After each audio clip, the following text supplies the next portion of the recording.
Ser podcast. Ser Historia. Cadena Ser. Con Nacho Ares. Nunca ha dejado de sorprenderme su resistencia ante las adversidades. ¿Insinúa que estuvo bien que Inés viera a su padre en esa situación? No. Digo que se recuperará muy pronto de esa experiencia. Lo hará. Y cuando lo haga, a lo mejor entenderá que le conviene obedecer a su hermano. Para variar. Ya lo veremos. Su telegrama habla de un asesinato. Sí. Continúe. El nombre de la víctima es Henry Starr, hijo de Sir John Starr. ¿El financiero? Sí. ¿Cómo ¿Ha ocurrido? Henry Starr volvía a casa a pie de una reunión de negocios. Le atacaron brutalmente y le asesinaron. El asesino le robó todas sus pertenencias y desapareció en la noche sin ser visto. ¿Cuándo mataron a Starr? Hace un mes. Y Sir John Starr se está impacientando. Ha estado acosando al ayudante en jefe de la policía, Sam Ferguson, y la respuesta de Sam ha sido pedirme que le eche una mano. ¿Y yo? El oficial que investiga el asesinato de Starr es el teniente Daniel Blaney. No estará muy contento si me involucro. ¿Por qué? Trabajé con él hace un tiempo. Me aseguraron que era un policía de primer orden que podía oler a un delincuente desde 1 milla de distancia. Por desgracia, también podía oler una botella de whisky desde esa misma distancia. Y gracias a su ineptitud, el asesino al que perseguíamos consiguió escapar de la justicia. A pesar mío, me vi obligado a recomendar su despido. No entiendo por qué tuvo... Está resentido conmigo. Necesito un intermediario. ¿Aún sigue ahí?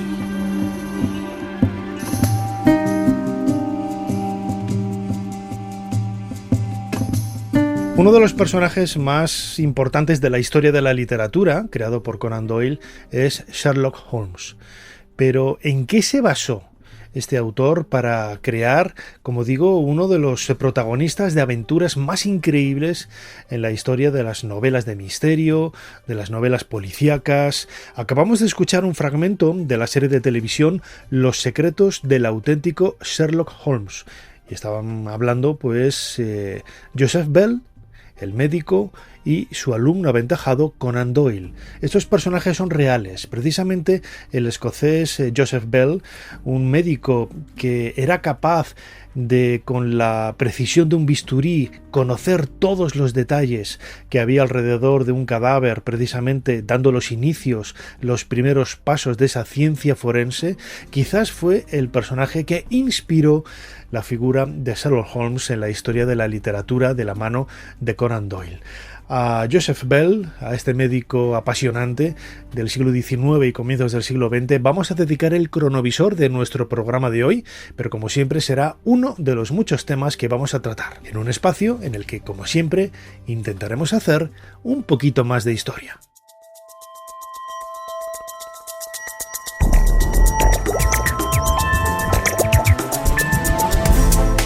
Bienvenidos a Ser Historia. Joseph Bell, el médico, maestro, inspirador seguramente de la figura de Sherlock Holmes, va a ser el protagonista del cronovisor junto con Jesús Callejo. Luego viajaremos al antiguo Egipto para conocer la historia de las reinas más apasionantes, reinas faraón, que gobernaron en el Valle del Nilo. Luego viajaremos a Valladolid.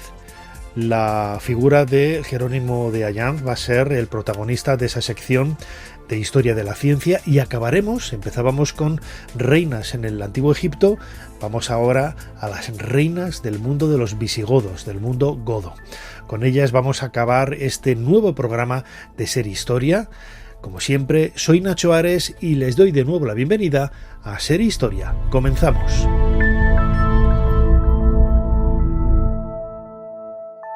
Sigue a Ser Historia en las redes sociales. Nos tienes en Twitter, Facebook, YouTube, Instagram y TikTok. @serhistoria. Y también puedes suscribirte a nuestra newsletter mandándonos un correo a serhistoria@cadenaser.com. Jesús Callejo, una semana más, bienvenido de nuevo a Ser Historia. ¿Qué tal, elemental, querido Nacho? Pues vamos a adentrarnos en una figura primordial y muy deductiva. A ver qué sale.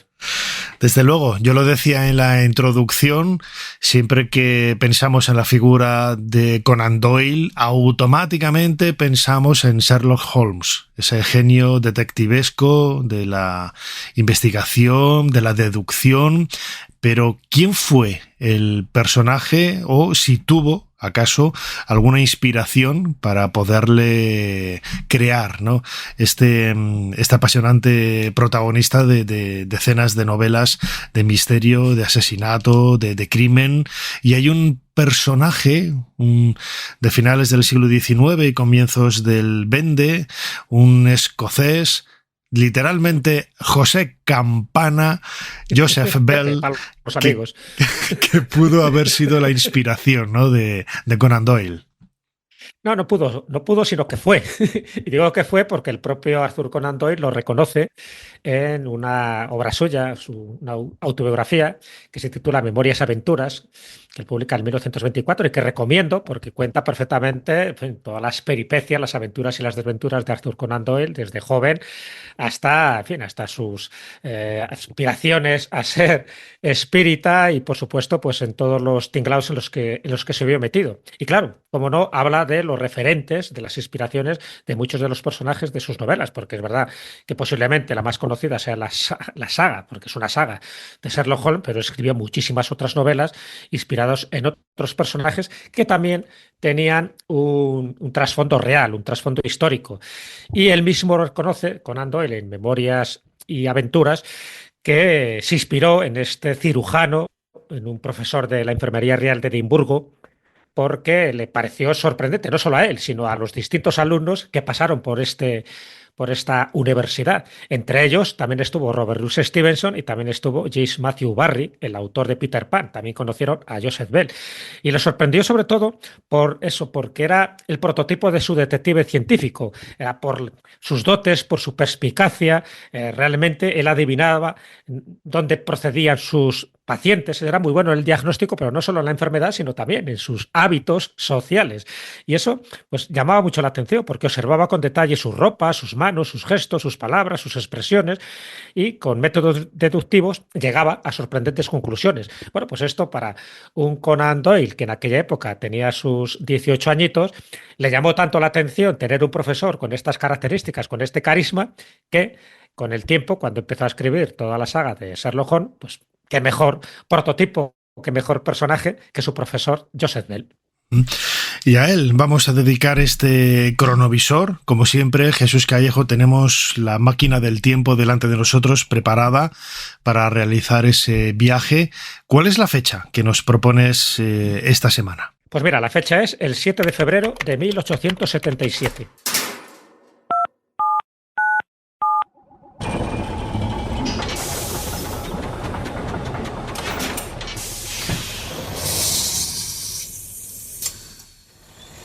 Adelante, pasen. Jesús Callejo les está esperando junto al cronovisor.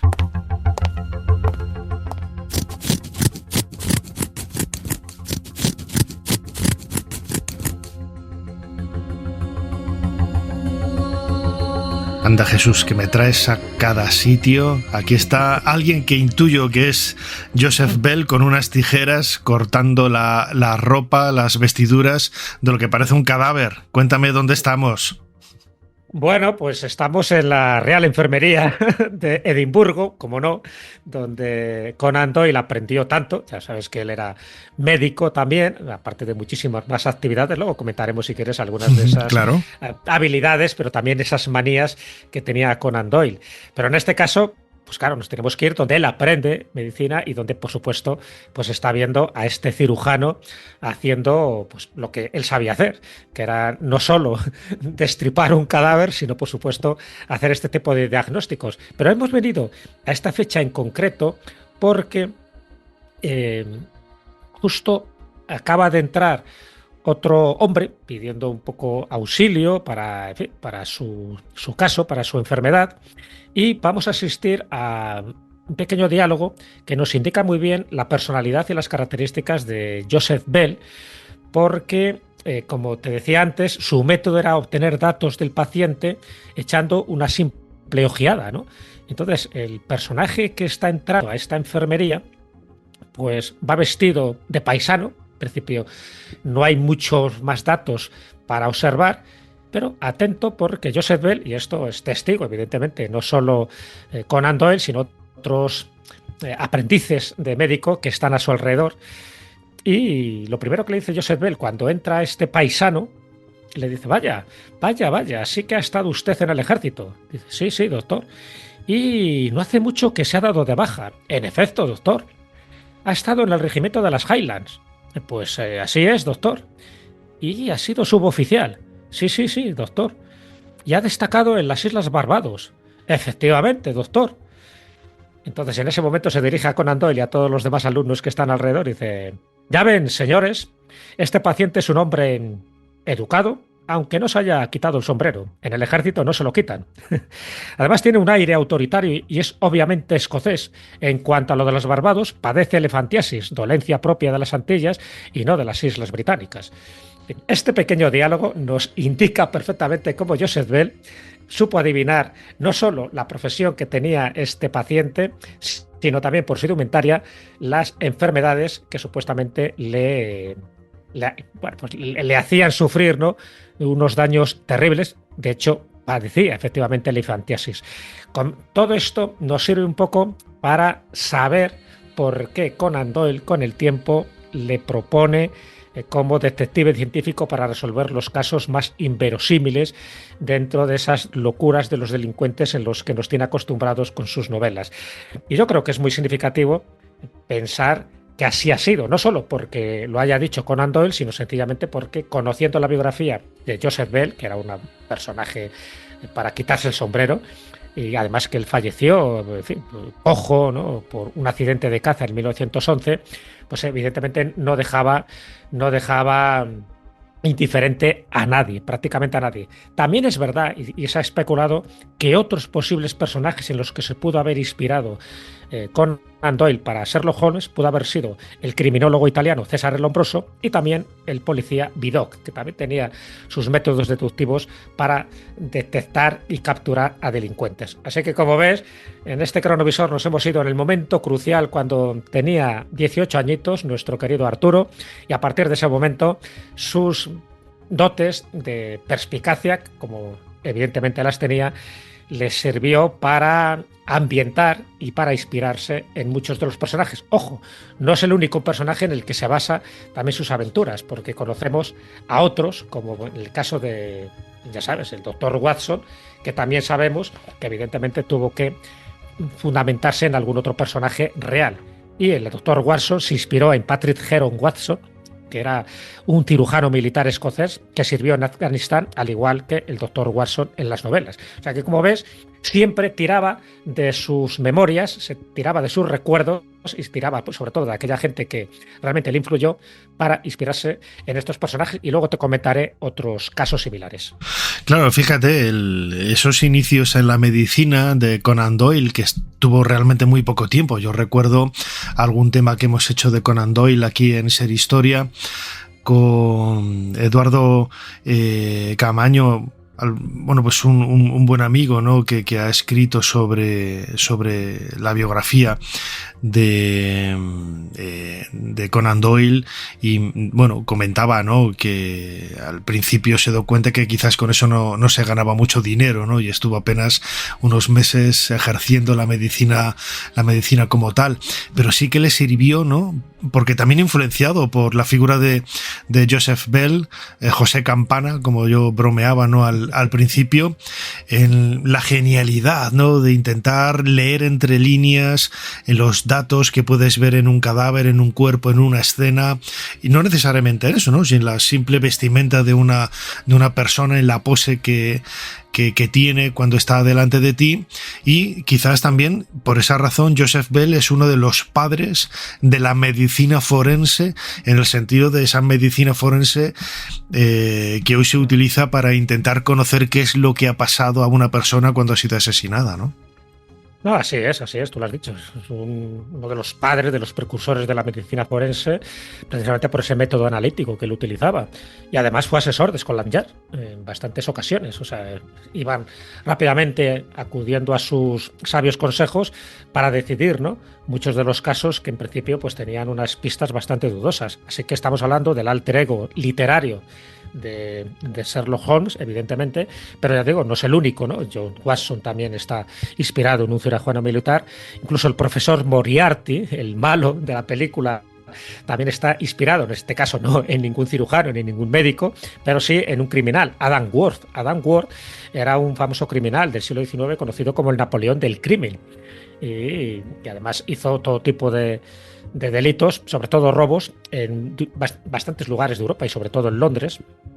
Y por supuesto, pues es uno de los que le sirve de inspiración como prototipo del profesor Moriarty, porque Adam Worth era un tío muy inteligente, tardó muchísimo en capturarle, y por eso también eso le sirvió un poco de inspiración, incluido también una de las protagonistas de alguna de sus novelas, que es Irene Adler. Irene Adler también es otro personaje creado por Conan Doyle, perteneciente a ese universo de ficción, ¿no?, de Sherlock Holmes, y sabes que aparece en la novela, por ejemplo, en Escándalo en Bohemia, aparece pues como cantante, soprano, actriz, y por supuesto pues también con unas dotes de inteligencia muy superiores a la media.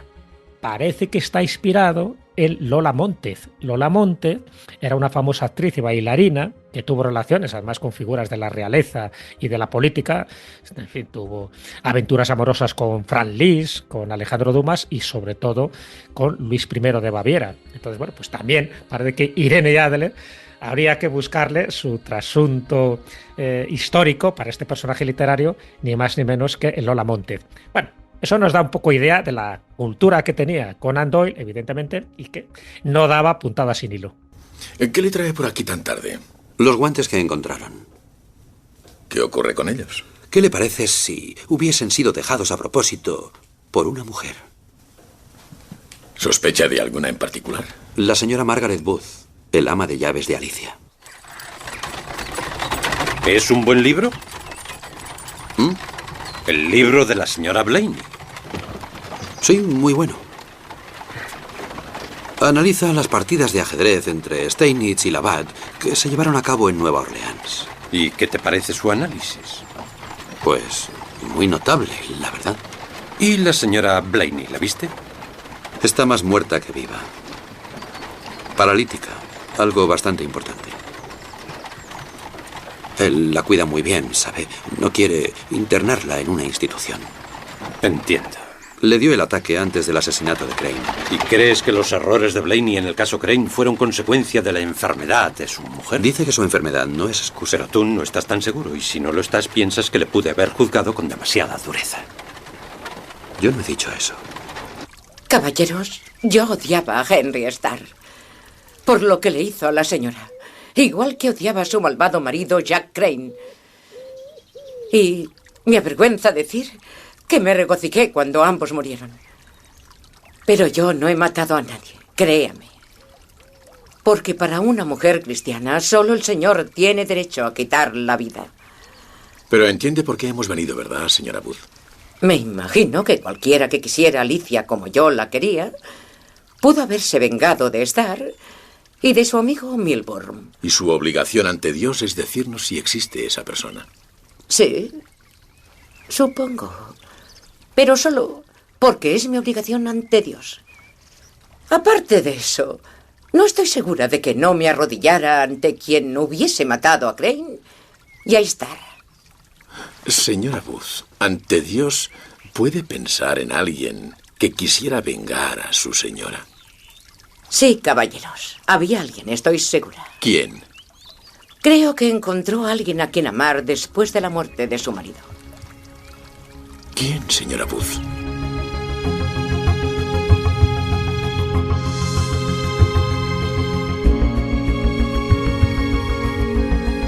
Escuchábamos un fragmento de esa serie de televisión Los secretos del auténtico Sherlock Holmes, en donde los dos protagonistas, el profesor Joseph Bell y su alumno aventajado, un jovencísimo Conan Doyle, bueno, pues intentaban descubrir, ¿no?, los entresijos de un crimen, de un asesinato. Y bueno, esto ha servido, ¿no? El propio Joseph Bell, al final, Jesús se ha convertido casi en un coprotagonista de todas las historias de Sherlock Holmes.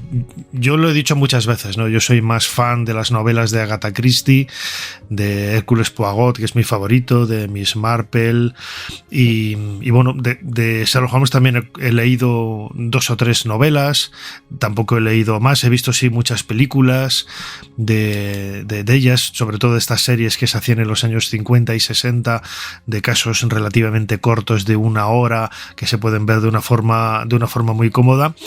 Y ese sistema de deducción, en ocasiones, yo no sé si estarás conmigo, pero a veces roza lo absurdo.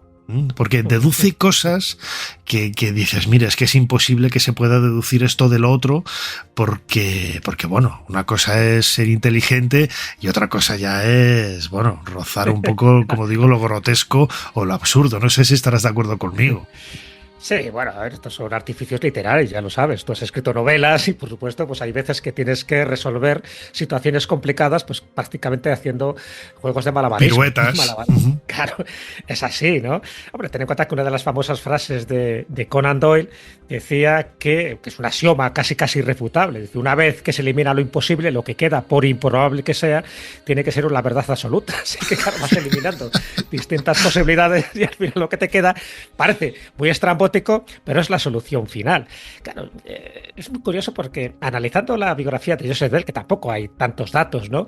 Pero está claro que Sherlock Holmes reúne muy bien todas estas cualidades psicológicas. Fíjate que Sherlock Holmes, una vez que sabemos un poco su reseña biográfica, ¿no?, cuando vivía en el 221B de Baker Street, en Londres, ¿cómo se le representa? Se le presenta como un auténtico caballero británico, pero se le representa como vanidoso, como brillante, como misógino, solitario, pedante, egoísta, flemático, megalómano. Es decir, todo eso en parte también tenía Joseph Bell. Primero porque es verdad, era una mente privilegiada, y segundo porque representaba muy bien ese carácter británico. Era escocés, pero representaba muy bien. Y por supuesto, Sherlock Holmes pues, y hace poco alusión a ese toque flemático que tienen los británicos en general, los escoceses en particular, y ya no te digo los ingleses, ¿no?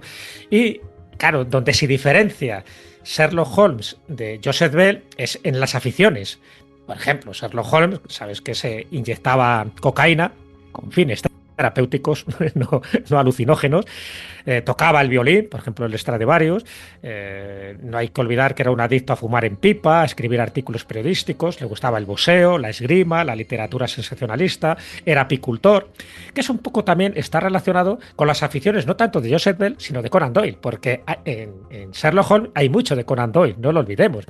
En esa autobiografía que te comentaba al principio, él habla de su afición por los deportes. Por ejemplo, Conan Doyle, sabes que practicó el boxeo, practicó el cricket, el billar, el automovilismo, el fútbol, la aeronáutica, el esquí. De hecho, fue el primero que introdujo el esquí en Suiza, Conan Doyle.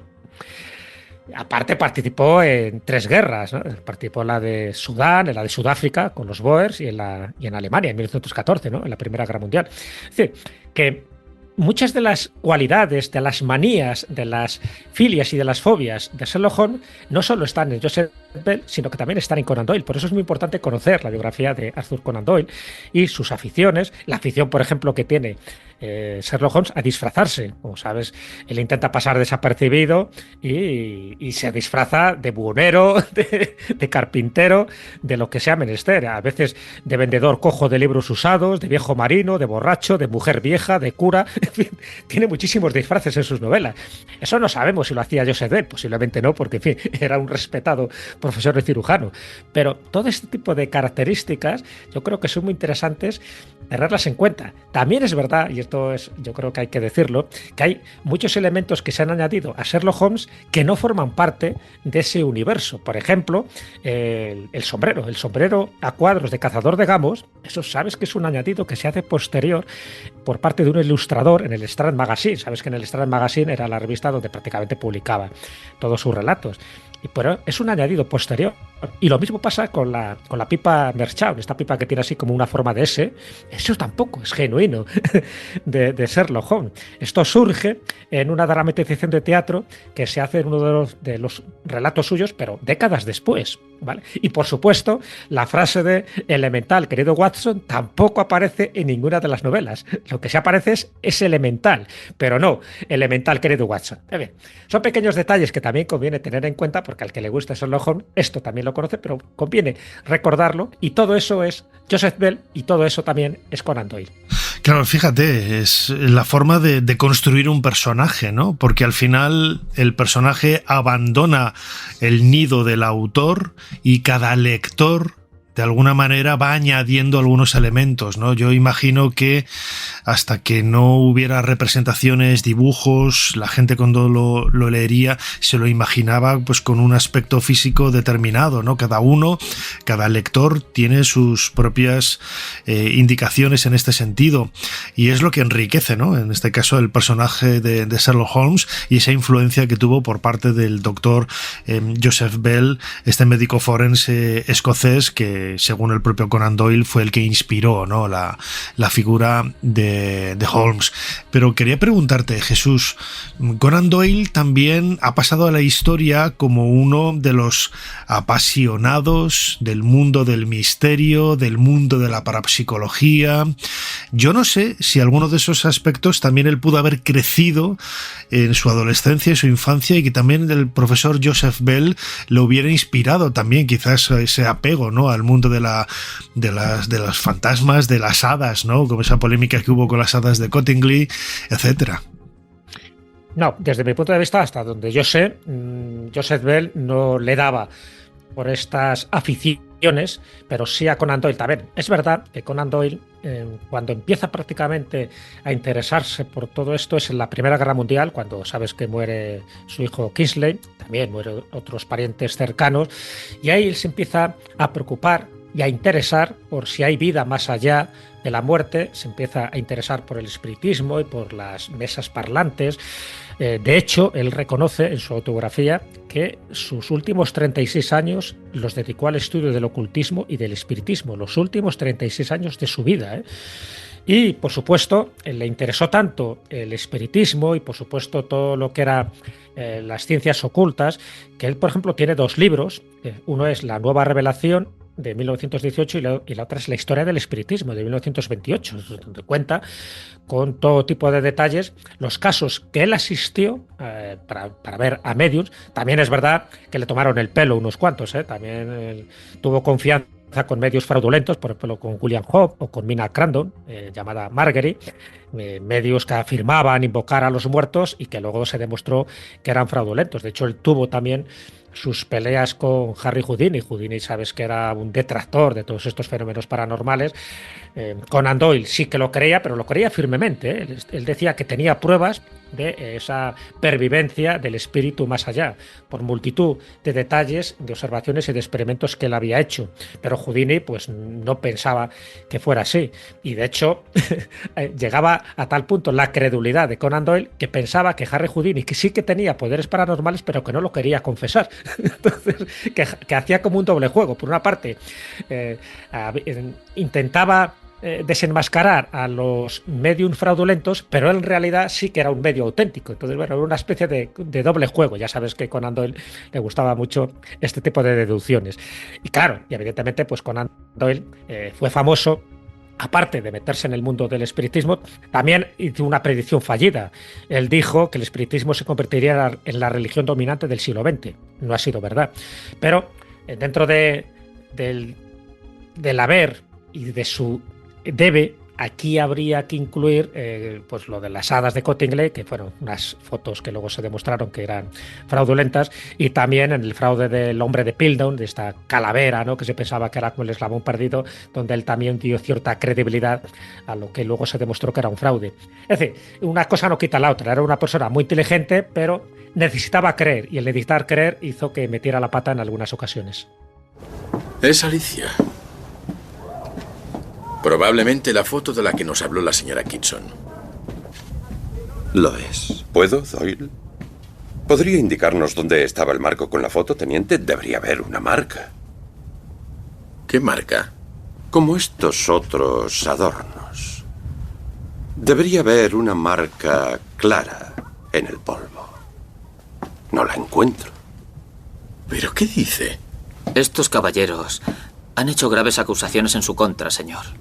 ¿Qué acusaciones? ¿Qué hizo que Ned Ball asesinase a Henry Starr y a George Milburn? ¿Por qué iba a hacer eso? Porque les culpaba de la muerte de Alicia Crane. Y porque usted era el amante de Alicia.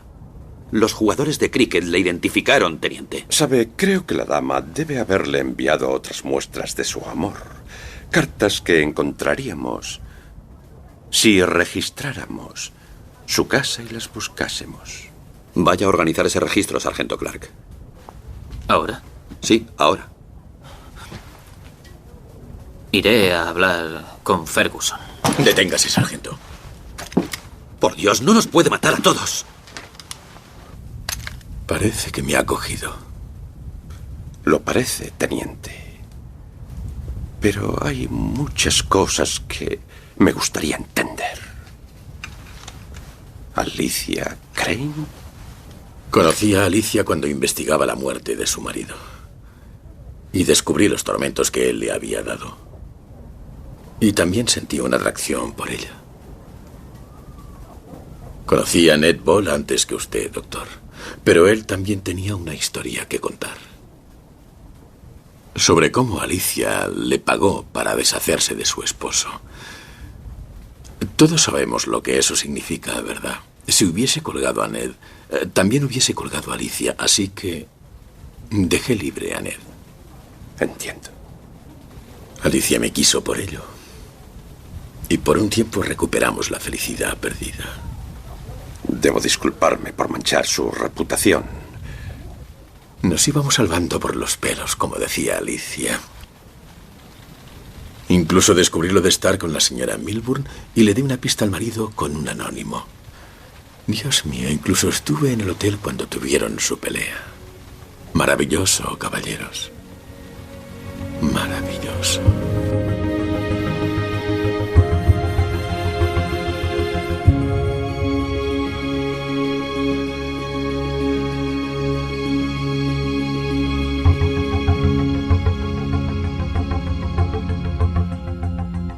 Escuchábamos un nuevo fragmento de ese capítulo 4 de la serie Los secretos del auténtico Sherlock Holmes, la estratagema del caballero blanco, en donde hemos hecho una especie de desvelar el final, el asesino, ¿no? Aquí la gente que no haya visto el capítulo de televisión y ahora interesado vaya a verlo. Bueno, les hemos puesto la escena en donde descubren quién es el asesino, pero no pasa nada por este momento de spoiler. No pasa nada. Spoiler barato. Desde luego. Pero bueno, queda patente, ¿no? Un poco ese aspecto deductivo. Yo no sé si la figura de Joseph Bell, más allá, ¿no?, de la celebridad que adquirió por medio de esa inspiración que dio para crear el personaje de Sherlock Holmes, en su época fue también un personaje importante. Es cierto que es considerado el padre de la medicina forense, pero yo creo que es sobre todo conocido por ser la sombra, ¿no?, o el reflejo de luz, mejor dicho, que inspiró la figura de Sherlock Holmes. Yo no sé si Joseph Bell hubiera sido tan conocido si no hubiera sido por la obra de Conan Doyle. Las dos cosas. Él fue muy conocido en vida, porque no pasaba desapercibido, esencialmente por su aspecto físico y sobre todo pues, a la hora de deducir diagnósticos y sobre todo, evidentemente, porque al final Conan Doyle pues le utiliza como referente y además él lo confiesa, o sea que no hay que especular demasiado. Fíjate si es tan conocido y sobre todo la influencia que ha tenido no solo en Sherlock Holmes, sino en una famosa serie televisiva. No sé si tú has visto algún capítulo de House. Bueno, pues House, que es un médico, que es Gregory House, tiene un carácter cínico, tiene un carácter malhumorado. Lo interpreta Hugh Laurie de una forma magistral. Sí, sé cuál es la serie, pero no he visto ningún capítulo. Sé cuál es. Bueno, pues esta serie, que además pues ha sido muy exitosa, claro, ese carácter que tiene el médico, ¿no? Gregory House, todo el mundo, por supuesto que sabe esto que estamos comentando, lo ha asociado a Joseph Bell. Y no tanto a Sherlock Holmes. ¿Por qué? Porque estamos hablando ya de un cirujano, estamos hablando de alguien que también deduce las características físicas y psíquicas del paciente que tiene delante y que también pues, es un poco arrogante, es un poco cínico, es un poco también ese prototipo del caballero. En este caso está basado en Estados Unidos, pero un poco también de ese caballero flemático. Y incluso el Dr. Wilson, que es un poco el acompañante del Dr. House, estaría inspirado, como no, también en George Watson. En fin, te lo digo un poco para que veas que series, incluso modernas, también hay una inspiración clarísima en Joseph Bell y cada cierto tiempo pues sale a relucir, ¿no? Porque no dejó de ser, te digo, un personaje muy conocido en su época, además que eso que tuvo una muerte pues un poco trágica, ¿no? A raíz de ese accidente de caza. Él, de hecho, se quedó viudo y tuvo un final de vida pues un poco triste, ¿no? Un poco abandonado, pero eso no quita para que al final toda su relevancia como profesional y como persona interesada en muchísimos temas, porque lo mismo que le pasa a Sherlock Holmes, que prácticamente ya sabes que le interesa todo, ¿no? Desde la apicultura hasta descubrir todo tipo de venenos naturales, artificiales, precisamente para descubrir al asesino. Bueno, pues también Joseph Bell le interesaba muchísimo el terreno de la toxicología. O sea, hay muchas de las circunstancias que, conociendo la vida de uno y de otro, pues nos da unas conclusiones interesantísimas. Incluso te digo un dato más, porque uno de los profesores también que tuvo Conan Doyle en esta universidad, en esta enfermería real de Edimburgo, fue ni más ni menos que Rutherford. Ernest Rutherford, sabes que fue premio Nobel de Química en 1908 y está considerado como el padre de la física nuclear. Es decir, gracias a él luego se hicieron todos los experimentos atómicos y era un físico neozelandés. Bueno, pues Ernest Rutherford, también con un carácter muy específico, le sirvió de inspiración para el profesor Challenger. El profesor Challenger aparece, por ejemplo, en novelas como El mundo perdido, como La atmósfera envenenada o Cuando la Tierra lanzó alaridos. Es decir, novelas de Conan Doyle que no tienen nada que ver con la saga de Sherlock Holmes y cuyo protagonista pues es ni más ni menos que Ernest Rutherford, y aquí en este caso le convierte en zoólogo, una especie de genio excéntrico que descubre, en fin, que hay una tierra donde viven dinosaurios, que es un poco el argumento del mundo perdido, que posiblemente sea la más conocida. Bueno, pues ese protagonista, el profesor Challenger, está basado, como no, en otro de sus profesores, que era Ernest Rutherford. Bueno, todo esto es para que veas la imaginación tan productiva y creativa que tenía nuestro querido Arturo. Conan Doyle fue todo un genio en la historia de la literatura. En su vida privada, pues quizás cometió algún tropiezo, ¿no? Pues con ese apego que tenía al mundo del espiritismo y sobre todo dar credibilidad a algunos casos que no tenían ni pies ni cabeza. Pero desde luego su obra, Sherlock Holmes, es pues uno de los grandes iconos, ¿no? de la literatura del siglo XX, inspirado en la figura de su profesor de medicina en Edimburgo, Joseph Bell. No lo hemos dicho, Joseph Bell nació en el año 1837 y murió en el año 1911. Nació y murió en Edimburgo, en Escocia. Allí está enterrado. La inspiración, la fuente de luz que inspiró a la figura de Sherlock Holmes para Conan Doyle y a quien hemos dedicado este cronovisor. Jesús Callejo, crononauta, como siempre, muchísimas gracias una vez más por habernos ayudado a hacer un poquito más de historia. Pues nada, muchísimas gracias a ti por haber ayudado a deducir quién era el que estaba detrás de Sherlock Holmes. Hasta la próxima semana.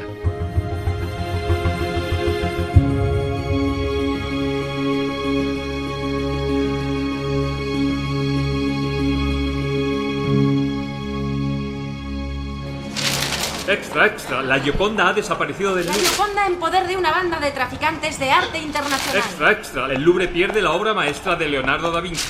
Tú sabes el valor que tienen. Sé el valor que tienen. Y también sé de dónde vienen, Guillaume. Por eso, precisamente, tenemos que deshacernos de ellas lo antes posible. Ser Historia con Nacho Ares. Todo lo que quisiste saber de la historia, la madrugada del sábado al domingo, en la cadena SER.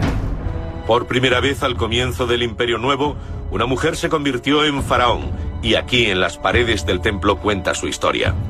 Hatshepsut. Su madre, la reina Ahmose, tuvo una relación con el dios Amón. De esta unión divina fue concebida una niña. Aquí se representa a la reina embarazada. Hatshepsut es hija del dios Amón y por tanto tiene legitimidad para reinar sobre Egipto. Unos años más tarde, la cobra con la cara al frente, el collar del faraón y sobre todo el taparrabos, muy corto, con el que siempre se representa al rey. La reina se ha transformado en faraón. A su muerte hacia el 1455 a.C., fue enterrada en el Valle de los Reyes. Su tumba fue una de las primeras que se excavaron aquí. Una piedra tarda 15 segundos en llegar a la penúltima cámara de la tumba. La sepultura se encuentra a casi 200 metros de profundidad bajo la montaña. Sin duda, Hatshepsut fue enterrada aquí, pero no se encontraron su momia ni su tesoro cuando se descubrió la tumba.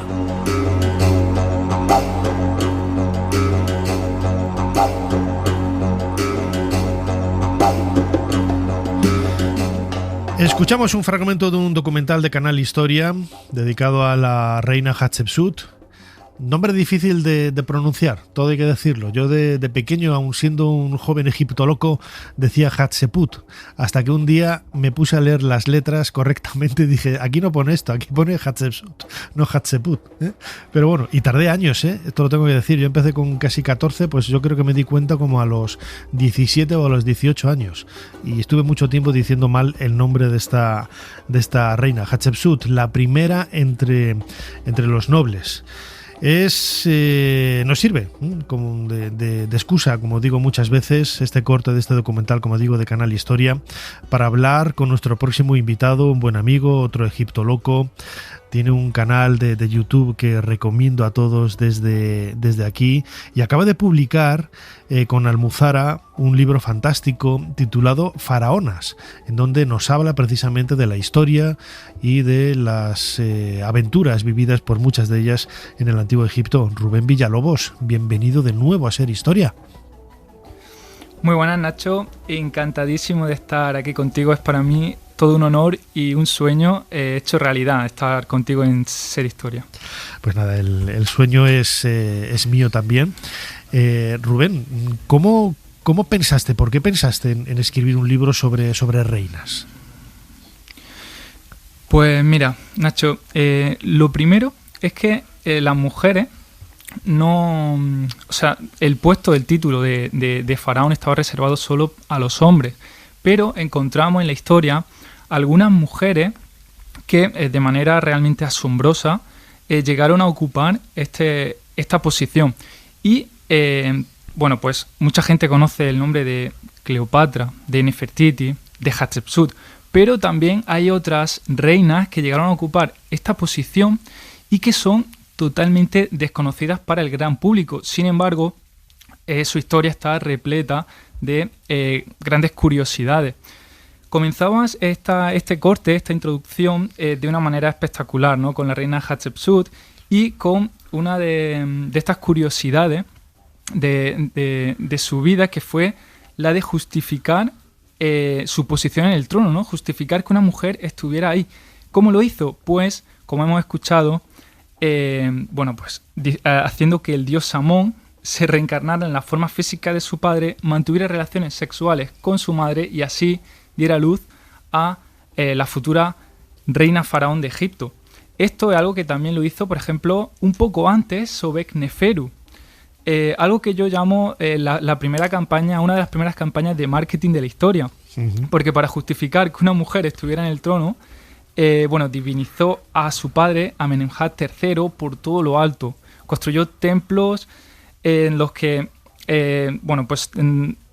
colocó representaciones de su padre como una auténtica divinidad y ella siempre a su lado.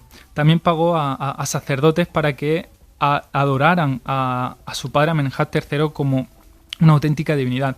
Y de esa manera, ¿no? ¿Quién iba a enfrentarse a una mujer, ante una mujer, ¿no? En esta posición, en el trono de Egipto, si ella tenía la justificación de que era la hija de un dios. Claro, yo creo que con eso esto me refiero. Es la excusa perfecta, ¿no? Por así decirlo, para que no te echen del trono. Pero de alguna forma también el título de faraonas justifica de alguna manera la importancia de la mujer, ¿no? En el antiguo Egipto, que también es un tema que de soslayo y de una forma también intensa tratas en tu libro Faraonas. Sí, exacto. Y además lo abarco desde un punto de vista distinto a las típicas biografías que se pueden encontrar de estas mujeres, ya que, bueno, pues a mí ya sabes, Nacho, que me encanta el tema de las curiosidades, del aspecto así más misterioso, y en eso precisamente es en lo que me centro, ¿no? Por ejemplo, también tenemos a Meritneit, que se le suele achacar el título de la primera faraona de la historia. Esta mujer, sabemos que en torno a su tumba se hallaron decenas de tumbas subsidiarias y todo apunta a que se trataban de sacrificios humanos. O sea, llevó a cabo sacrificios humanos simplemente para que pudiera gozar de la compañía de estas personas en el más allá. Y lo llamativo es que estas personas que hay allí enterradas junto a la reina, a través de una serie de análisis se ha podido ver que, bueno, pues parece ser que se alimentaban bien, que físicamente no estaban muy trabajados, es decir, que no solo podían ser esclavos, ¿no? Como se había creído hasta hace no tanto, sino que lo más probable es que también acabaran con la vida de las personas más cercanas a ella, personas de la corte, incluso familiares. Claro, algo que a día de hoy sería impensable, ¿no? Y con nuestra visión es una auténtica locura, pero en su época parece ser que sí que tiene sentido. De hecho, estamos hablando de la necrópolis la necrópolis real de Abidos, ¿no? Muy cerca del templo el famoso templo de Seti. Allí encontramos los enterramientos de los faraones de la primera dinastía y hay algunos que tienen pues más de, por ejemplo, el del faraón Yer tiene más de 100 tumbas subsidiarias y el del faraón Yer estamos hablando de 318 tumbas subsidiarias. Son una auténtica barbaridad. Claro, estamos en una época, la época más primitiva, ¿no? De la historia de Egipto, hacia el 3000 antes de Cristo, en donde hay gente incluso que ha propuesto, ¿no? La posibilidad de que estos enterramientos de gente que pertenecía al servicio, al cortejo, bueno, pues luego se humanizaron y se sustituyeron, ¿no? Estos enterramientos por colocar en el interior de las tumbas las famosas figurillas funerarias, ¿no? Que sustituyen al difunto en esos trabajos manuales que pudiera realizar o que tuviera bien realizar en el reino de Osiris, en el más allá, ¿no? Pero marca un poco, ¿no? La identidad y ese pensamiento desde la perspectiva actual, más inhumano, ¿no? En la época más primitiva de la historia de Egipto, hasta luego, por ejemplo, lo escuchábamos en el corte, ¿no? La figura de la reina Hatshepsut, esas 2 décadas casi, ¿no? 22 años de reinado, en donde, bueno, pues nos guste o no, hay que reconocer que aunque ella podemos, ¿no? discutir si robó el trono o no a Tutmosis III, la verdad es que su reinado fue uno de los más pacíficos y uno de los más bollantes desde el punto de vista cultural de la historia de Egipto. Estamos pues a mediados del siglo XV, ¿no? Antes de Cristo, ¿no? Sí, exactamente. Y además Hatshepsut también, bueno, pues llevó a cabo construcciones increíbles, ¿no? Todo el mundo conoce su famoso templo de Deir el-Bahari, que es uno de los más visitados hoy en día, pero no todo el mundo sabe que, por ejemplo, llevó a cabo la construcción de unos obeliscos en honor a su padre, al dios Amón, su padre ficticio, ¿no? Y los colocó en el templo de Karnak, pero lo más increíble de todo, ya no solo el traslado de estos obeliscos desde cientos de kilómetros con un peso de más de 300 toneladas y casi 30 metros de altura, sino que además parece ser que lo recubrió de una aleación conocida como electro, ¿no? Que es una combinación de plata y de oro. Por lo tanto, debían de lucir de una manera espectacular cuando los rayos del sol los golpeaban. Uh-huh. Tú tienes, lo decía antes, ¿no? Un canal de YouTube, Rubén Villalobos, invito a todos que lo sigáis, donde aportas, ¿no? Muchos contenidos, sobre todo de Egipto. ¿Cómo ven los seguidores? Yo creo que divulgas muy bien, ¿no? la historia antigua. ¿Cómo ven los seguidores, ¿no? Porque tu canal lo sigue también mucha gente joven, este tipo de contenidos culturales. Bueno, a mí lo que me llega la verdad es que son noticias de agradecimiento, ¿no? Yo veo a la gente que tal vez por mi forma de transmitir la historia, ¿no? Me dice mucho que tengo que ese entusiasmo con el que yo la cuento lo transmito a mi audiencia y bueno, pues la verdad es que es una alegría cuando o bien en mis viajes a Egipto o cuando voy a firmar libros fuera y tal, la gente que se acerca a recibirme, veo muchos niños también, niños con 8, 9, 10 años, incluso menos, que bueno, pues se han enganchado a la historia de Egipto gracias a mi contenido y eso, el nivel de satisfacción es increíble, la verdad. Uh-huh. Además, bueno, pues al igual que haces de una forma extraordinaria con este libro, Faraonas, a mí también se me ha achacado, ¿no? Es que siempre vas ahí a lo típico, al no sé qué, a lo que llama más la atención, pero en realidad es una excusa para incitar, ¿no? a la gente a reflexionar, a pensar, a discurrir y sobre todo a descubrir, ¿no? En tu libro lo planteas muy bien porque hablas de reinas que son muy poco conocidas, ¿no? Como Merinide, lo decías ahora, o Sobekneferu, del Imperio Medio, hace casi 4.000 años, pero también hablas de otras que son muy conocidas, como la reina Nefertiti, de la que se ha dicho tanto, pero todavía queda muchísimo por decir. Exactamente. De hecho, bueno, ahí está ese gran misterio en torno a su persona sobre si llegó o no a convertirse en una reina faraón, ¿verdad? Porque entre el reinado de Akenatón y el de Tutankamón aparecen dos faraones, Semeneskara y Neferneferuatón, que, bueno, hay egiptólogos que achacan que uno de estos puede ser la reina Nefertiti. Bien, representándose como un hombre, en el caso de Semeneskara, como pudo hacer Hatshepsut tiempo antes, o bien en el caso de Neferneferuatón, bueno, pues que fuera ella, ¿no? Que simplemente se cambió de nombre. Aunque hay que recordar que Nefertiti ya tenía en su nombre el de Neferneferuatón, cuando se produjo ese cambio en la religión, cuando fueron a la ciudad de Amarna, la nueva capital de Egipto. Nefertiti cambió su nombre por el de Neferneferuatón Nefertiti. Por lo tanto, también la probabilidad de que sea ella, bueno, pues está ahí, ¿no? Uh-huh. Está ahí, ¿no? Hay que pensar que Nefertiti era precisamente gran esposa real, que era también el título que ostentaba la reina más importante. Hablamos de reinas, ¿no? del antiguo Egipto, pero existía, ¿no? ¿Verdad, Rubén?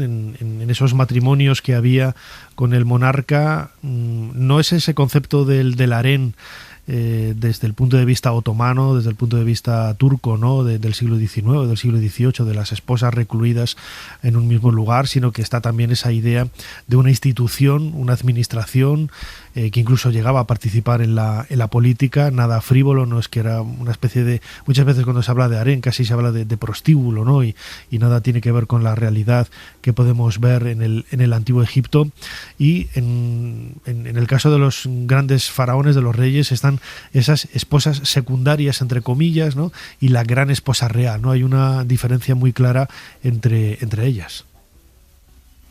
Sí, exactamente.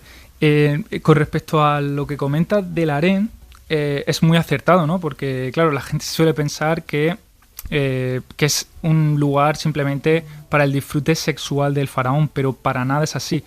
De hecho, bueno, pues se sabe que había tierras que eran administradas por el harén. Había toda una institución, como bien has dicho. Lo curioso aquí es que parece ser que quien administraba los harenes eran hombres, ¿verdad? Y, por ejemplo, sabemos que allí también se fabricaba el mejor lino de todo el país. Sí es cierto que, bueno, como bien dices, había diferencias, ¿no? Había como una especie de estatus entre las mujeres que allí vivían. También vivían, por cierto, los hijos de estas mujeres, los hijos del faraón. Y tenemos casos realmente sorprendentes como el de Ramsés III o el de Amenhotep III también. De hecho, este último lo llegó a tallar en uno de esos escarabeos conmemorativos, que dice que aceptaron a princesas del extranjero para casarse con ellas. Y lo llamativo es que estas mujeres vinieron acompañadas con un séquito de nada menos que 300 mujeres. Claro, esto era para estrechar lazos, ¿no?, entre el faraón y reinos extranjeros. Claro, pues estas mujeres, en el caso de las princesas extranjeras, pasaban a ocupar una posición como de esposa secundaria, ¿no?, por decirlo así, pero siempre estaba la esposa principal, la gran esposa real, que, bueno, era como un poco también en ocasiones la mano derecha del faraón, o incluso podía intervenir a nivel diplomático. Tenemos casos como pudo ser Nefertiti, Tigi también, la esposa de Amenhotep III. Bueno, se sabe que mantenían, o sea, enviaban cartas al extranjero para mantener, por ejemplo, acuerdos de paz que se habían llevado a cabo. Le sucedió a Ramsés II también con su gran esposa real, con Nefertari. O sea que son este aspecto, ¿no?, de la vida de las mujeres del Antiguo Egipto, que yo creo que es, por desgracia, bastante desconocido con respecto a la vida de los grandes faraones. Es un tema, como bien dices, Rubén Villalobos, muy desconocido, pero bueno, para eso están los libros, para eso está este programa. Recomendamos desde aquí Faraonas, publicado por la editorial Almuzara y escrito por nuestro compañero y amigo Rubén Villalobos, otro egiptólogo que tiene un canal de YouTube extraordinario donde podéis también ampliar un montón de conocimientos. Rubén, como siempre, amigo, muchísimas gracias una vez más por habernos ayudado a hacer un poquito más de historia. Muchas gracias a ti, Nacho.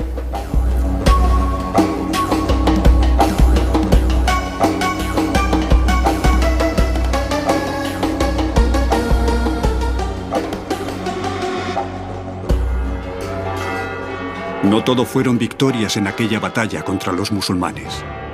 Muchos de nuestros hombres murieron. Yo tampoco salí indemne. Un arcabuzazo enemigo me hirió la mano izquierda dejándomela inservible. Desde entonces me llaman el Manco de Lepanto, aunque no me ha impedido seguir escribiendo. Y vive Dios que mereció la pena. Ser Historia con Nacho Ares. Todo lo que quisiste saber de la historia, la madrugada del sábado al domingo en la cadena SER.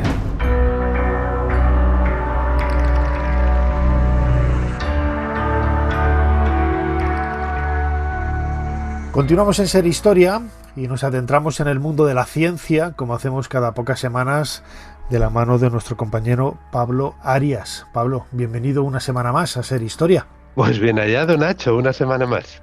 Hoy nos llevas a la ciudad de Valladolid para hablar de un personaje del siglo XVII que es uno de los grandes desconocidos, ¿no?, de nuestra historia, sí. Jerónimo de Allanz. Sí, lamentablemente desconocido, pero una de las personas, de las mentes más brillantes y más grandes que, bueno, en la historia. Lo tenemos que conocer, en mi opinión, en todos los libros de texto de todo el orbe, para que vean sus ingenios. A ver, sobre todo porque era un inventor desconocido. Sí, ¿no? sí. Bueno, ahora vamos a desgranar sus virtudes, pero sí. Pero bueno, como decías, nos vamos a Valladolid, a los albores del siglo XVII, más concretamente agosto de 1602, el viernes día 2. En las aguas del Pisuerga de Valladolid, delante del rey Felipe III, tuvo lugar, y lo digo en mayúsculas, la primera inmersión de un buzo con equipamiento tanto de traje como de sistema de respiración bajo el agua diseñado para la ocasión y que se mantuvo sumergido por aproximadamente una hora. Y decir que salió por orden del rey, que el buzo se habría quedado un poquito... Sí. ¿Y quién era este Jerónimo de Allanz? Un grande, como te he dicho. Se trata de Jerónimo de Allanz y Beaumont. Era militar, ingeniero, de origen navarro, nacido en 1553 y que además a lo largo de la vida cultivó la música y la pintura, es decir, un hombre del Renacimiento español. Se ha dicho, destacó por sus hazañas en Flandes, que llegaron a ser recogidas por Lope de Vega. Lope de Vega lo cita. Y se ganó su ingreso en la Orden de Calatrava tras evitar un atentado contra Felipe II. Cuenta con más de 50 inventos, que bueno, ya hablaremos en futuras ocasiones de ellos, de los otros inventos, que son de una grandeza enorme, superlativa. Pero hoy vamos a recordar que Jerónimo de Allanz ideó su propio diseño de traje de buzo y pasó a ser el artífice de la primera inmersión con respiración mecánica, vamos a decirlo así, de la historia. ¿Y cómo lo consiguió? Pues mira, con un traje artesanal, confeccionado con piel de vacuno y tapadas las costuras con pez para hacerlo impermeable. Pero la genialidad radica en lo siguiente, Nacho. Es que él no diseñó una escafandra, sino, digamos, una caperuza dotada con unas ventanas que le permitía al buzo ver debajo del agua y de un tubo conectado con el exterior que facilitaba el tubo que hablara, tenía comunicación con el exterior. Y en este caso, en el caso de la prueba que hemos dicho de 1602, se comunicaba con el rey, que estaba sentado en la orilla del Pisuerga y el buzo sumergido. Para la parte más complicada del diseño, que es la respiración, contaba con dos tubos flexibles para la entrada y salida de aire. Date cuenta, Nacho. Un tubo para entrada y otro tubo para salida. Y además tenía un sistema de emergencia por si le sucedía cualquier cosa, tener un extra de aire para que el buzo pudiera salir del agua. Pero también diseñó que los tubos tuvieran una especie de válvulas. Son válvulas realmente, pero bueno, no son exactamente como las conocemos ahora. Y que permitía la respiración constante. El aire se introducía desde una barcaza con un fuelle de grandes dimensiones, es decir, se necesitaba ayuda externa. Pero bueno, no deja de ser algo sorprendente, ¿no? Según te escuchaba, sí, me imaginaba un poco la figura de Leonardo da Vinci con todos esos ingenios. Podría ser nuestro Leonardo da Vinci español, ¿no? El bueno de Jerónimo. Sí, vamos a hablar de esto, correcto, pero hay una diferencia. Leonardo da Vinci, con toda la grandeza que tenía, lo mejoraba en la pintura a Jerónimo, pero Leonardo hacía los diseños y se quedaba ahí.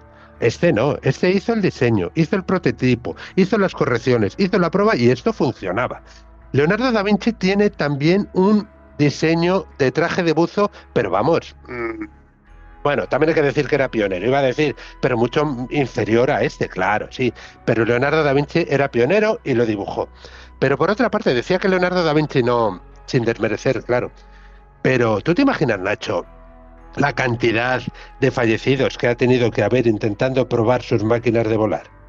No, bueno, Jerónimo de Allanz era un ingeniero como podemos entender ingeniero moderno, en el sentido, le he dicho, creaba el diseño, se preocupaba de la técnica, construía el prototipo, probaba el prototipo y perfeccionaba.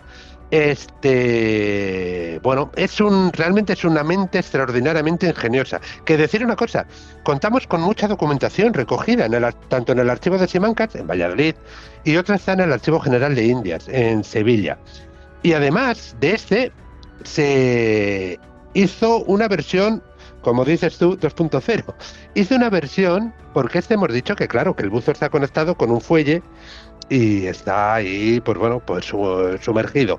Y el fuelle está insuflándole aire cada poco tiempo para que pueda respirar. Pero con tal de dotar al buzo de mayor independencia, también ideó un sistema de vejigas atadas a la cintura que estaban llenas de aire y que el propio buzo se pudiera ir manejando con ese aire para tener un poquitín más, pero desconocemos si esto se probó, en qué condiciones se probó, ni sabemos los resultados. Claro, pero tipo de inventos siempre tienen una finalidad, es decir, los inventores trabajan en prototipos para solucionar un problema, siempre, ¿no? Nadie inventa una cosa porque sí, porque me da la gana a mí, ¿no? ¿Cuál era la razón por la que Jerónimo trabajó en este prototipo? Bueno, en este prototipo no, ¿qué coño? En este inventazo. Es un inventazo, vamos. Mira, seguramente claro, desconocemos, pero era un hombre muy ingenioso. Entonces, seguramente fuera para ayudar a los extractores de perla en América, el mercado de la perla estaba en gran crecimiento en España. Los cazadores de perlas o los recolectores de perlas, no sé cómo decirlo, trabajaban en apnea, es decir, ellos insuflaban los pulmones, aguantaban, tenían gran capacidad, aguantaban lo que aguantasen y cuando necesitaban aire tenían que salir a la superficie. Pero el proyecto del buzo, que es el que nos ocupa hoy, pretendía lograr que el hombre trabajara debajo del agua con más comodidad, libertad, movimiento, seguridad y sobre todo aumentar el tiempo que podía estar sumergido. Claro, un prototipo con esta complejidad, ¿no? En aquella época no había materiales plásticos como sucede ahora, pues todo con elementos naturales, con pieles, imagino, pues que como decía, ¿no? Echándoles betún o para poder pez, para poder impermeabilizarlos. ¿Sabemos si se llegó a desarrollar, se llegó a utilizar, aparte de este trabajo, quién podría ser, aparte de Jerónimo, que fuera el primer buzo? No sabemos. Lo que sí que sabemos, no sabemos si se utilizó más veces. Jerónimo de Allanz, ya te digo, lo llegó, lo probó, lo tuvo, y sí que tuvo una licencia real para poder, pues explotar en exclusividad su diseño. Pero mira, he de decir que en 2018, 416 años después de la primera inversión, tuvo lugar en Valladolid, en el Pisuerga, en otra localización, no es exactamente en la primera, porque no se podía, en otra localización que es más factible. También se hizo, con vestidos de la época, una representación de tal evento en el que estaba, el rey Felipe II, el propio Jerónimo de Allanz y personajes de la corte, y una reproducción del traje de buzo, y buscando ser lo más fidedigno posible. En este homenaje participaron profesionales de la unidad de buceo de la Armada, y si bien, Nacho, si no conocemos al buzo, todavía no sabemos, los legajos igual está en alguna parte del archivo que no han sido descubiertos, pero no sabemos quién fue el buzo que se sumergió en 1602. Pero lo que sí que conocemos, quién fue el buzo que en 2018 se sumergió, y es el buzo profesional Javier Marqués. Pero hay más. Fíjate.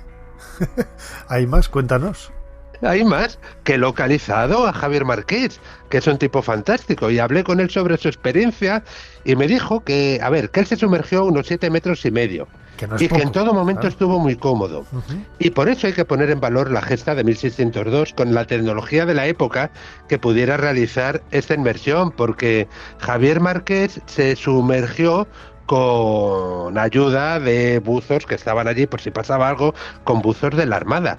Pero mira, lo que mejor resume esto, yo creo que es el legajo que en 1602 se escribió y que queda en el archivo de Simancas, y dice así, con lenguaje de la época, dice: eché un hombre debajo del agua, y al cabo de 1 hora le mandó salir su majestad. Y aunque respondió debajo del agua que no quería salir tan presto porque se hallaba bien, tornó su majestad a mandarle que saliese, el cual dijo que podía estar debajo del agua todo el tiempo que pudiera sufrir y sustentar la frialdad de ella y el hambre. Así bueno. Que... un avanzado, ¿no? Todo un adelantado, un valiente, ¿no? En este gran logro, ¿no? Pero ¿por qué crees que es tan desconocida la figura de Jerónimo? Pues por dos cosas, yo creo. Vamos a ver, hay una de ellas, en primer lugar, los españoles somos así y no hace falta que que ahondemos más en cómo somos. Pero también, ya te digo, pese a que tenemos toda la documentación, esto se lo debemos a don Nicolás García Tapia, que es un historiador afincado en Valladolid, que trabajando en el archivo de Simancas, según cuenta él, un trabajador del archivo le proporcionó estos legajos y le dijo: mire, don Nicolás, que tenemos esto, con estos dibujos y estos diseños, y que describían el invento, porque llevaban, claro, diseños técnicos y nadie lo sabía interpretar. Pero ¿qué pasa aquí? Que coincide que don Nicolás García Tapia es también ingeniero, y al verlo quedó maravillado.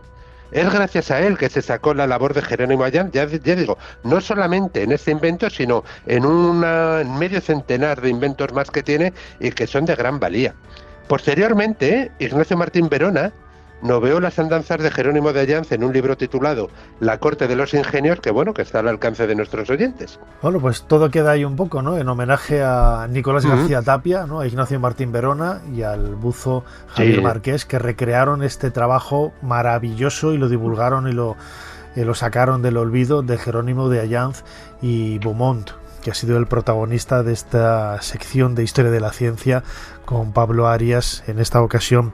Pablo, como siempre, muchísimas gracias una vez más por habernos ayudado a hacer un poquito más de historia. Muchísimas gracias, Nacho, de nuevo, por ayudar a difundir la ciencia.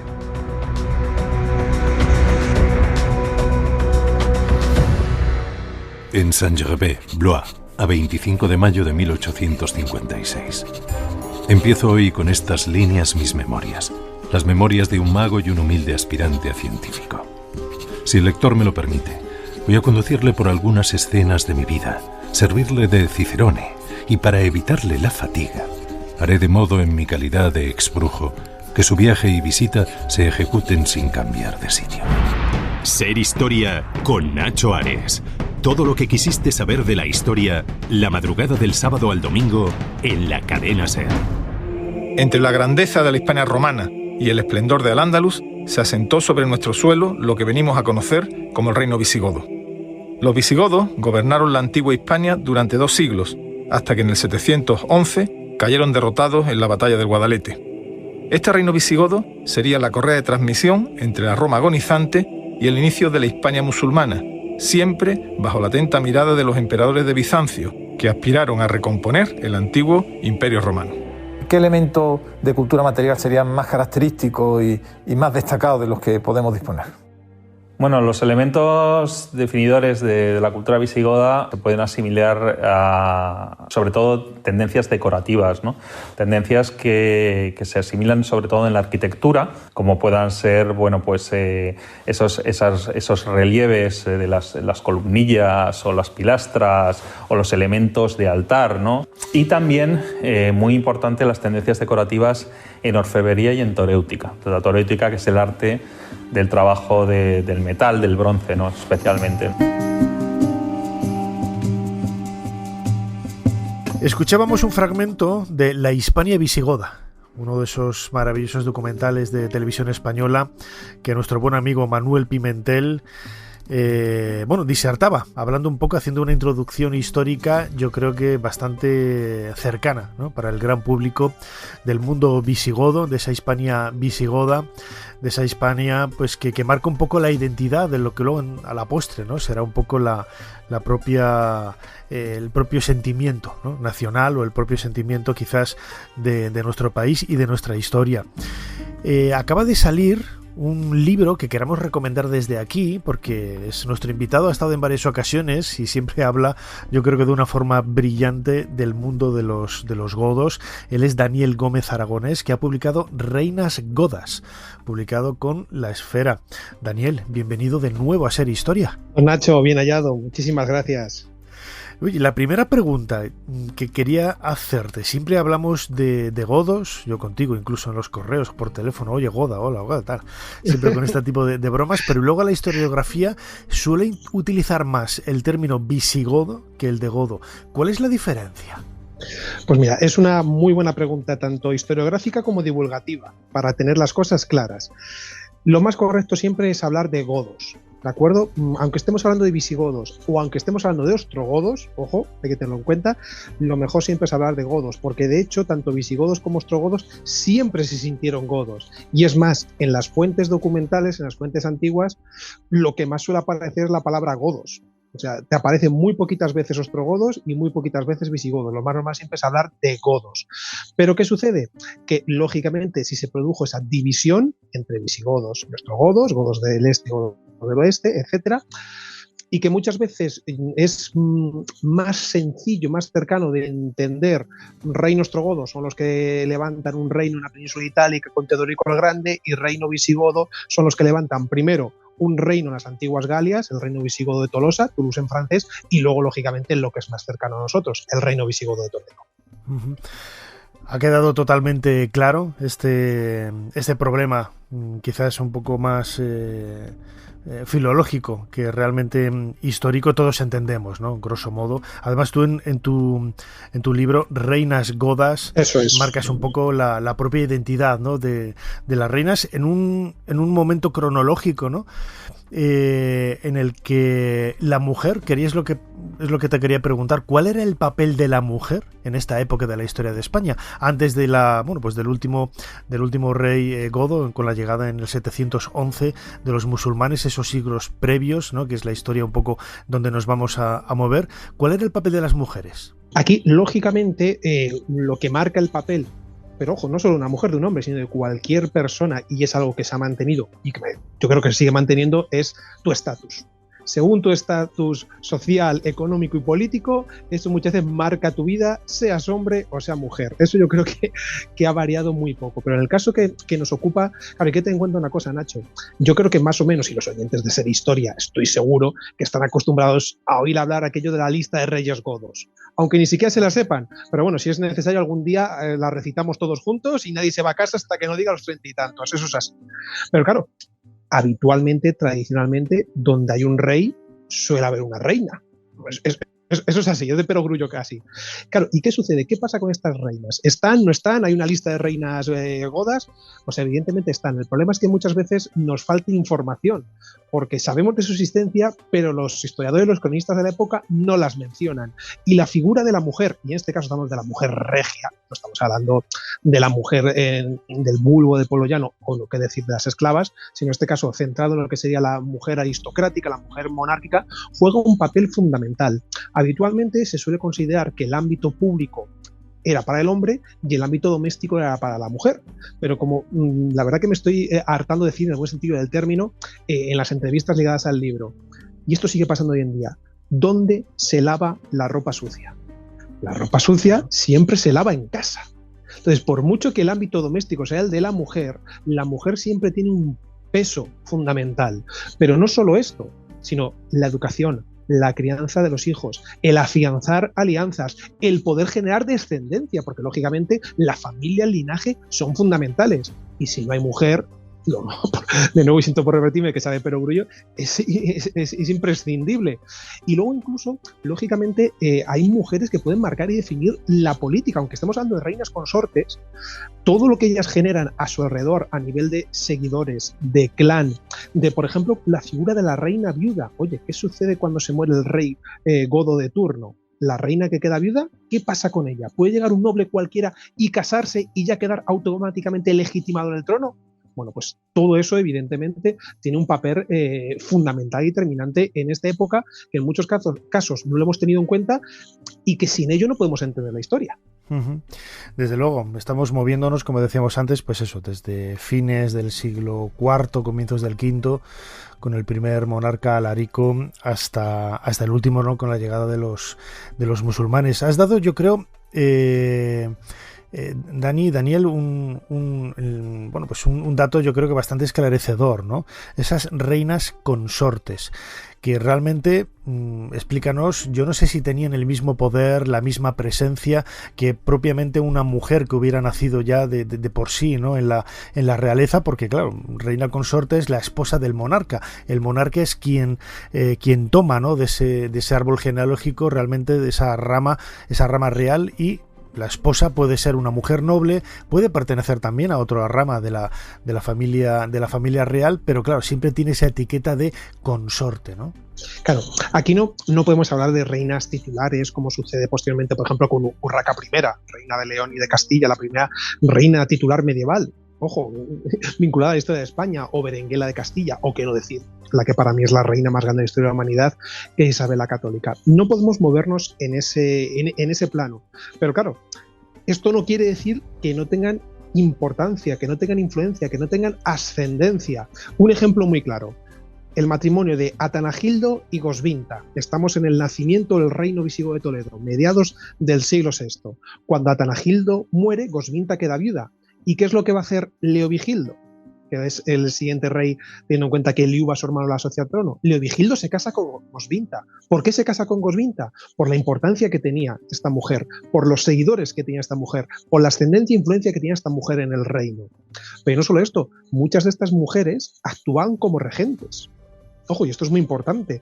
En el caso del reino ostrogodo de Italia, Amalasunta que es hija de Teodorico el Grande. Teodorico el Grande, para que los oyentes de esa historia lo tengan muy claro, después de Carlomagno, y estas son palabras muy mayores, es el rey que tiene mayor peso en el marco legendario y poético de toda Europa durante la Edad Media.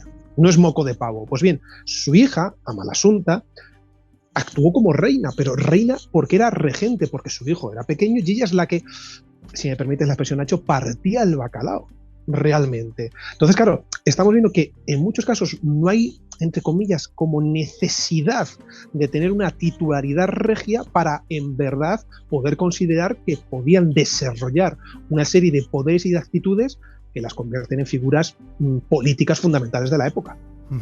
Has mencionado ya algunos nombres que suenan pues muy extraños, ¿no? Hildoara, Liubigoto. Yo tengo aquí algunos anotados que a mí me parecen sorprendentes, ¿no? Liubigoto, Injundir, Teodogonda. O sea, son nombres muy difíciles de comprender. Lo llamativo esto es que de alguna forma ellas y también ellos, los monarcas, lo que hacían era mantener un poco esa tradición centroeuropea, ¿no? Que era el lugar de donde venían, manteniendo esos nombres en vez de haber adquirido nombres locales que quizás sería lo más normal, ¿no? Lo de la nomástica a mí es que me encanta, a mí es que los nombres germánicos me encantan. Y yo se lo digo a la gente, digo, a ver, si vais a tener un hijo, a ver, que yo respeto lo de Brian, lo de Kevin y todo ese tipo de cosas, pero yo qué sé, si llamas a tu hija en este caso Hildoara, Liubigoto, Cixilo, Amalasunta, Gosvinta, Brunequilda, ostras, yo creo que un respeto en la guardería y en primaria va a tener fijo, o sea, eso es está garantizado, o sea, no creo que sea una broma, creo que para mí es totalmente auténtico. Y esta onomástica, lógicamente, también te refleja su procedencia, su origen y su ligación.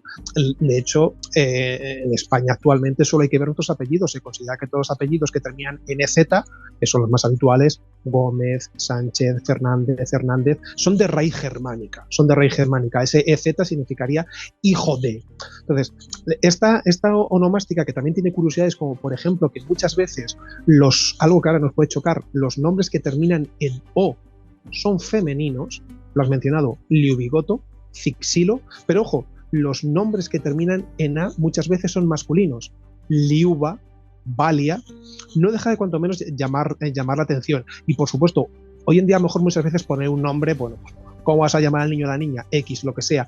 Pero en otra época el nombre también reflejaba mucho de lo que iba a ser esa persona y sobre todo de lo que era su linaje. ¿Cómo fueron adaptándose estas reinas a un entorno social, político, que desde luego estaba muy distante del propio origen de su cultura? Es cierto que con el paso de 1, 2, 3, 4 generaciones sería más sencillo, ¿no? Pero precisamente insisto en eso, ¿no? El hecho de guardar esos nombres marca un poco el no querer olvidarse, ¿no? De esa identidad que ha marcado un poco su propio origen. Hay que tener en cuenta que a medida que va avanzando lo que es la historia de los godos, y especialmente en este caso la historia de los visigodos, y especial y particularmente en lo que sería ya ubicados en el reino visigodo de Toledo, esa segunda mitad del siglo VI, siglo VII e inicios del siglo VIII, hasta la invasión musulmana, es que hay un proceso de fusión entre el elemento hispano-romano y el elemento godo. O sea, es algo que yo he percibido en todos estos años. Cuando tú estudias esta época, te das cuenta que hay un anhelo, una búsqueda. ¿De qué? De unidad. Pero ojo, unidad a todos los niveles. Y una unidad que con sus luces y con sus sombras, por supuesto, porque nada es blanco y negro en historia, eso sabes tú mejor que yo, Nacho, se consigue esa unidad territorial en Hispania, se consigue esa unidad religiosa con el catolicismo, dejando a un lado evidentemente la comunidad judía, se consigue la unidad legislativa, el famoso Liber Iudicorum, que es luego conocido como el fuero juzgo.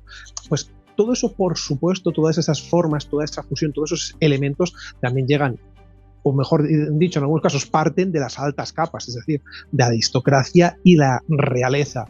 Y en este caso hay que tener en cuenta que el reino visigodo, los godos, es el pueblo bárbaro más romanizado. Y todas esas formas hispano-romanas, todas esas formas tardorromanas empapan de lleno tanto a los hombres de la monarquía como a las mujeres de la monarquía. Claro, tampoco debemos olvidar la inmensa influencia que llega desde el otro extremo del Mediterráneo, desde Constantinopla. Es el gran faro que ilumina a Oriente, pero ojo, también a Occidente. Y ahí tenemos mujeres fascinantes como la emperatriz Teodora, esposa de Justiniano, que marcan tendencia, hoy diríamos, podemos asegurar, decirlo de esa manera, marcan tendencia y, por supuesto, las reinas godas, pero no solo las godas, las francas, las longobardas, las anglosajonas, etcétera, todas querían tener un estatus y un nivel de vida acorde, lógicamente, a lo que eran.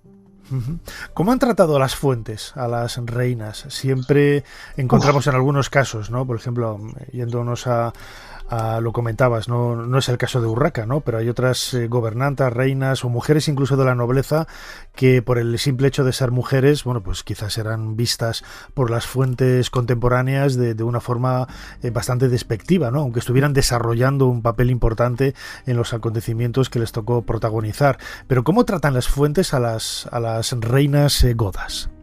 Pues mira, es una pregunta muy interesante, Nacho, y es algo que yo insisto mucho en el libro, porque el objetivo que con todos los libros, todos los trabajos que realicen, en este caso en lo que son las publicaciones, dentro de lo que es el parámetro de la alta divulgación histórica, es acercar las fuentes al lector, que el lector no piense que una fuente histórica, que Idacio, Procopio de Cesarea, San Isidoro de Sevilla, lo que ellos escriben está oculto en una cueva y tienes que meterte con un casco a recoger esos documentos. No, que es algo mucho más cercano y que lo que se dice en una publicación, en un libro, está amparado por lo que es la propia fuente histórica. A mí, cuando al escribir el libro, te puedo decir que muchas veces he sentido rabia. Y me dirás, ¿por qué? Si es tu tema, no es lo que te gusta. Ya, pero es que dar rabia, y perdón por la expresión, copón, porque están diciendo los nombres de los reyes o de los príncipes, de los hijos, y cuando tienen que mencionar los nombres de las hijas de las princesas, no los mencionan.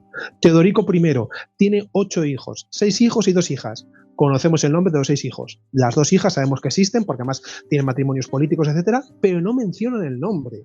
Entonces, da mucha rabia ese... A ver, no quiero utilizar conceptos que nos harían caer en el presentismo, no podemos pensar en conceptos propios del siglo XXI de igualdad, etcétera, etcétera, porque incluso hay que pensar que ni siquiera ellas mismas se lo plantearían. Es como pensar en un iPhone, y perdón por la publicidad, no tiene sentido. O sea, para entender una época hay que intentar meterse en cómo se pensaba en esa época, pero sí que es verdad que te das cuenta cómo, desde ese punto de vista secundario, algo tan simple como es mencionar el nombre no se hace. Y otra cosa que resulta también muy curiosa es que muchas veces, para criticar la actuación de una reina o para alabar la actuación de una reina, se le dice que actúa como haría un hombre. Entonces, si al historiador cronista de turno le interesa, alaba esa figura regia femenina porque está actuando como lo haría un hombre. Pero si por alguna circunstancia no le interesa, la critica diciendo que no está haciendo cosas propias de las que ella debería hacer, sino que hace lo que debería hacer un hombre. Entonces, no deja de resultar cuanto menos curioso.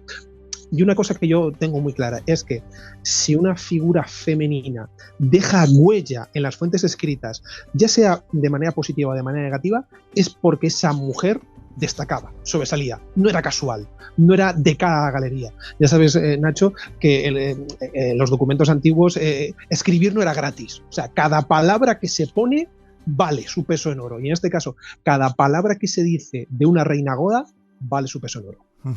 Claro, viendo un poco la lista de reyes, también por los restos arqueológicos que han llegado de algunos de ellos, por ejemplo, antes he mencionado a Alarico, ¿no? Ataulfo, Teodorico, Leovigildo, ¿no?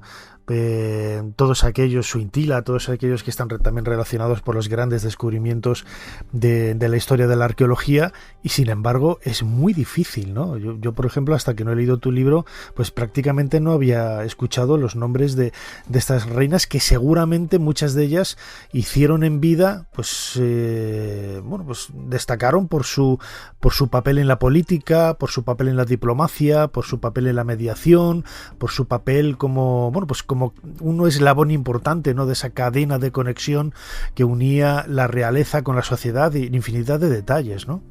En la cultura, no lo olvidemos, en la religión, en la labor caritativa, en la labor edilicia, etcétera, etcétera.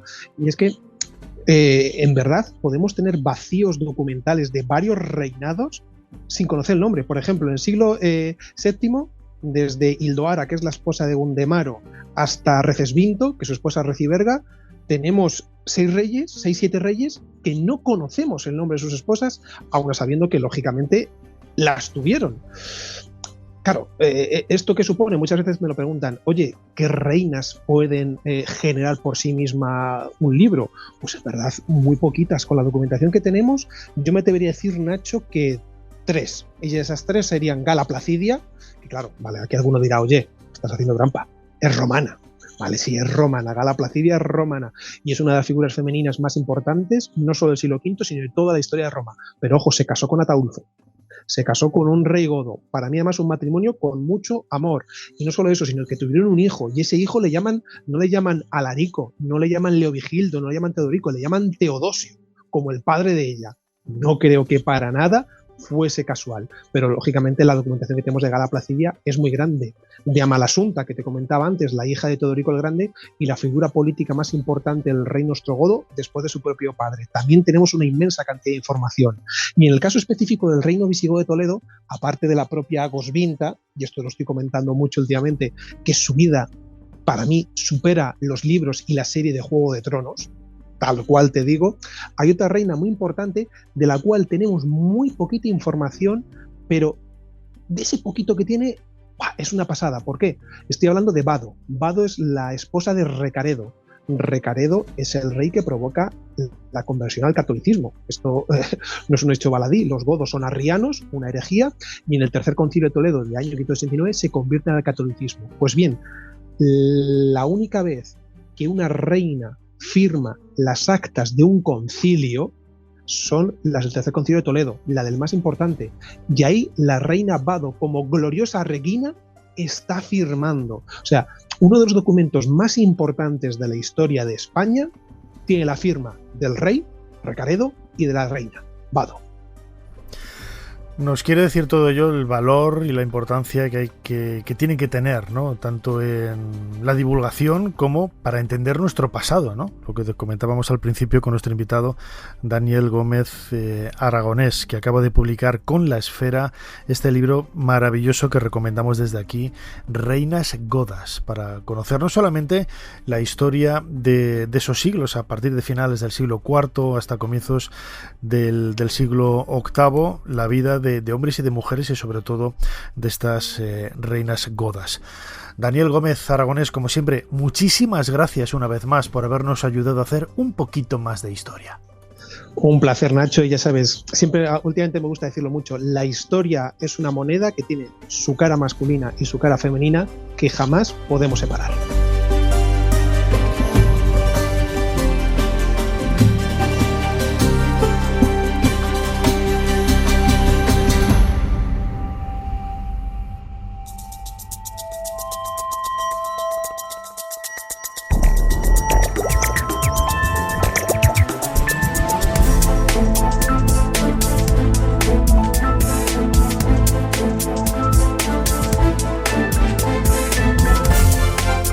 Llegamos al final de nuestro programa de hoy. Muchísimas gracias a todos por estar ahí.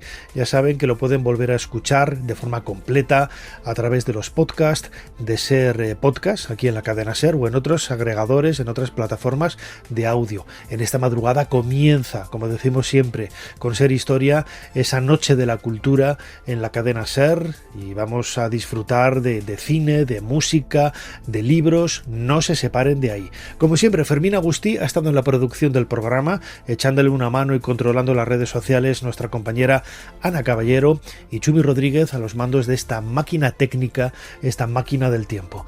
Delante del micrófono, vuestro humilde servidor Nacho Ares.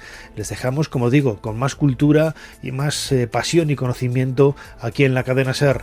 Hasta la semana que viene.